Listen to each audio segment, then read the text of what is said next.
नमस्कार, बहुत स्वागत है आप सभी का प्राइम न्यूज का डिजिटल प्लेटफॉर्म देख रहे हैं आप। मैं हूं आपके साथ सिमी सोनी। तमिलनाडु की राजनीति में एक नया अध्याय शुरू हो चुका है।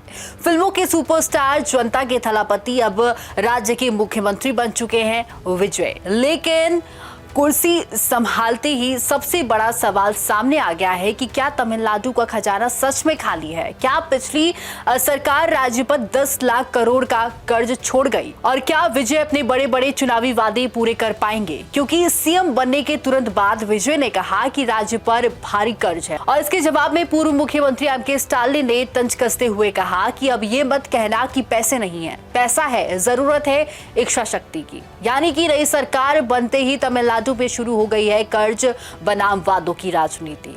आज हम समझेंगे कि विजय सरकार को सबसे बड़ी मुश्किलें क्या होने वाली हैं और राज्य का कर्ज आखिर कितना बड़ा मुद्दा है। स्टालिन ने हमला क्यों बोला? क्या टीवी के सरकार अपने वादे निभा पाएगी? और आने वाले महीनों में तमिलनाडु की राजनीति किस दिशा में आ सकती है? 2026 विधानसभा चुनाव में टीवीके ने बड़ी जीत हासिल की है। विजय पहली बार चुनाव लड़कर सीधे मुख्यमंत्री की कुर्सी तक पहुंच गए। ये सिर्फ सत्ता परिवर्तन नहीं था, बल्कि तमिलनाडु की राजनीति में एक बड़ा बदलाव माना जा रहा है, क्योंकि कई दशकों से राज्य की राजनीति डीएमके और एआईडीएमके के बीच घूमती रही है। लेकिन इस बार जनता ने एक नए चेहरे पर भरोसा किया है। विजय ने चुनाव में युवाओं, महिलाओं, किसानों और गरीब वर्ग को केंद्र में रखकर प्रचार किया। उन्होंने बड़े बड़े वादे किए, जैसे कि महिलाओं को हर महीने 2500 रुपए, 200 यूनिट फ्री बिजली, 6 मुफ्त गैस सिलेंडर, बेरोजगार युवाओं को भत्ता, किसानों को राहत, भ्रष्टाचार मुक्त सरकार, और जनता ने उन्हें मौका दे दिया। लेकिन सरकार बनते ही विजय ने एक बड़ा दावा कर दिया। उन्होंने कहा कि राज्य पर 10 लाख करोड़ रुपए से ज्यादा का कर्ज है और खजाना लगभग खाली है। यहीं से शुरू हुआ असली राजनीतिक टकराव। पूर्व मुख्यमंत्री एम.के. स्टालिन ने विजय के बयान पर तुरंत प्रतिक्रिया भी दी। उन्होंने सोशल मीडिया पर कहा कि तमिलनाडु का कर्ज अनुमेय सीमा के भीतर है, सरकार के पास पैसा है, समस्या पैसे की नहीं है बल्कि प्रशासन की इच्छा शक्ति की है। जनता को गुमराह नहीं करना चाहिए। और सबसे चर्चित लाइन रही कि अब ये मत कहना कि पैसे नहीं हैं, यानी कि स्टालिन साफ संदेश देना चाहते थे कि नई सरकार अपनी जिम्मेदारी से बचने के लिए खाली खजाने का बहाना न बनाए। उन्होंने ये भी कहा कि शासन चलाना आसान नहीं होता है। समय के साथ नई सरकार को प्रशासन की वास्तविक चुनौतियों का एहसास होगा। लेकिन दिलचस्प बात यह है कि राजनीतिक बयानबाजी के बावजूद स्टालिन ने विजय को बधाई भी दी है। दोनों नेताओं की मुलाकात भी हुई, शॉल भेंट किए गए, तस्वीरें सामने आए, माहौल शांतिपूर्ण रहा। लेकिन अंदर ही अंदर राजनीतिक लड़ाई शुरू हो चुकी थी। अब सबसे बड़ा सवाल, क्या सच में तमिलनाडु कर्ज में डूबा हुआ है? सरकारी आंकड़ों के मुताबिक 2026-27 तक राज्य का कुल कर्ज लगभग 10.6 से 10.71 लाख करोड़ रुपए तक पहुंचने का अनुमान है।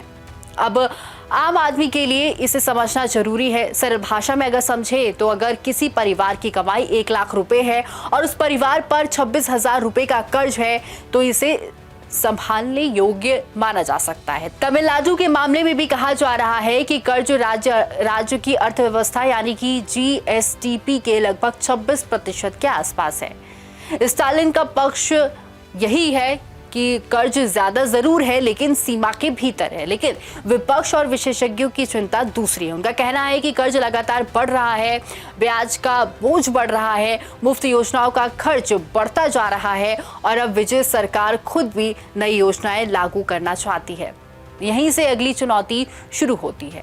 अब बात करते हैं उन वादों की जिन्होंने विजय को सत्ता तक पहुंचाया। लेकिन यही वादे अब सरकार के लिए सबसे बड़ी परीक्षा बन सकते हैं। महिलाओं के लिए क्या क्या वादे किए गए? हर महीने 2500 रुपए, 6 मुफ्त एलपीजी सिलेंडर, शादी सहायता, वहीं महिला सुरक्षा टास्क फोर्स। वहीं युवाओं की अगर बात करें तो युवाओं के लिए बेरोजगारी भत्ता, स्किल ट्रेनिंग सहायता, एजुकेशन लोन, 5 लाख नौकरी जैसी पीपल सर्विस एसोसिएट योजना। वहीं किसानों की अगर बात कर ले तो किसानों के लिए फसल ऋण माफी, एमएसपी बढ़ाने का वादा और कृषि मजदूर सहायता। बाकी वादों पर अगर नजर डालें तो 200 यूनिट मुफ्त बिजली, पेंशन बढ़ाना, ड्रग फ्री तमिलनाडु, भ्रष्टाचार मुक्त शासन। लेकिन अब सवाल, इन सब के लिए पैसे कहां से आएंगे? यही सबसे बड़ा संकट है। अनुमान लगाया जा रहा है कि इन योजनाओं पर हर साल 80,000 करोड़ रुपए से 1 लाख करोड़ रुपए तक खर्च हो सकता है। यानी अगर सरकार जल्दबाजी में सारे वादे लागू करती है तो राज्य का वित्तीय बोझ और बढ़ सकता है। और यही वजह है कि विजय श्वेत पत्र लाने की बात कर रही हैं, ताकि जनता को बताया जा सके कि राज्य की असली आर्थिक स्थिति क्या है। तमिलनाडु की राजनीति में कल्याण योजना नई बात नहीं है। डीएमके हो, एआईएडीएमके हो, सभी सरकारों ने जनता को लाभ देने वाली योजनाएं चलाई हैं। लेकिन अब सवाल उठ रहा है कि क्या लगातार मुफ्त योजनाएं राज्य की अर्थव्यवस्था पर दबाव बढ़ा रही है। एक तरफ जनता राहत चाहती है तो वहीं दूसरी तरफ सरकार को सड़कें बनानी है, अस्पताल सुधारने हैं, स्कूल चलाने हैं, उद्योग लाने हैं, रोजगार पैदा करना है। अगर ज्यादातर पैसे सब्सिडी और सहायता में चले जाए तो विकास परियोजनाओं पर असर पड़ सकता है। यहीं से फ्री विज बनाम सस्टेनेबल डेवलपमेंट की बहस है और विजय सरकार को इसी संतुलन को संभालना होगा। विजय की पार्टी सबसे बड़ी जरूर बनी, लेकिन पूर्ण बहुमत से थोड़ी दूर है। सरकार गठबंधन के सहारे से चल रही है। कांग्रेस, वामपंथी दल, वीसी के जैसे सहयोगी दल समर्थन दे रहे हैं। अब चुनौती ये है कि हर दल की अपनी मांगे होंगी, हर दल अपनी राजनीति करेगा। किसी मुद्दे पर मतभेद हुआ तो सरकार पर दबाव बढ़ सकता है। यानी कि विजय को सिर्फ प्रशासन नहीं बल्कि गठबंधन राजनीति भी सीखनी होगी। विजय जनता में लोकप्रिय है, लेकिन सरकार चलाना फिल्मों से अलग होता है। कई विधायक नए हैं, प्रशासनिक अनुभव कम है।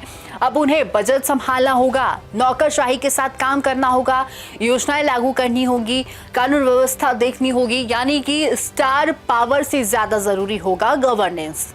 स्टालिन का बयान भी इसी तरफ इशारा करता है। उन्होंने कहा कि समय के साथ नई सरकार को वास्तविक चुनौतियों का एहसास होगा। विजय को सबसे ज्यादा समर्थन युवाओं से मिला। अब युवा उम्मीद कर रहे हैं कि नौकरी मिले, स्किल ट्रेनिंग मिले, उद्योग आए, बेहतर भविष्य बने। लेकिन सिर्फ भत्ता देने से समस्या हल नहीं होगा। सरकार को निवेश लाना होगा, एमएसएमई सेक्टर मजबूत करना होगा, नई कंपनियां लानी होगी। अगर रोजगार नहीं बढ़ा तो जनता का दबाव बहुत तेजी से बढ़ सकता है। हर नई सरकार के लिए शुरुआती 100 दिन बहुत जरूरी होते हैं। विजय सरकार के लिए भी ये सच है। इन 100 दिनों में जनता देखेगी कि क्या वादे पूरे होने शुरू हुए, क्या महिलाओं को सहायता मिली है, क्या पिछली योजना लागू हुई है, क्या श्वेत पत्र आया, क्या भ्रष्टाचार पर कार्रवाई हुई है। अगर शुरुआत मजबूत रही तो सरकार को भरोसा मिलेगा, लेकिन अगर फैसले धीमे रहे तो विपक्ष हमला तेज करेगा। आने वाले महीनों में सबसे ज्यादा नजरें रहेंगी श्वेत पत्र पर, नए बजट पर, कल्याण योजना की फंडिंग पर, राज्य के कर्ज प्रबंधन पर। विजय को ये साबित करना होगा कि ये सिर्फ लोकप्रिय अभिनेता नहीं बल्कि एक सक्षम प्रशासक भी हैं।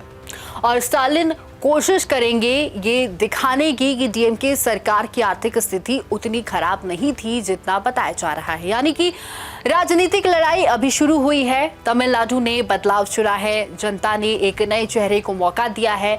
लेकिन अब असली परीक्षा शुरू होती है विजय सरकार को। भारी उम्मीदें, बड़े चुनावी वादे, बढ़ता कर्ज, गठबंधन दबाव, रोजगार संकट और प्रशासनिक चुनौतियों, सबका सामना एक साथ करना होगा। दूसरी तरफ स्टालिन विपक्ष में रहकर हर कदम पर सरकार को घेरने की तैयारी में है। सबसे बड़ा सवाल कि क्या विजय जनता के हीरो से सफल मुख्यमंत्री बन पाएंगे या फिर चुनावी वादों और आर्थिक दबाव के बीच सरकार फंस जाएंगे। तमिलनाडु की राजनीति का एक अलग अध्याय अब शुरू हो चुका है और पूरे देश की इस पर नजर है।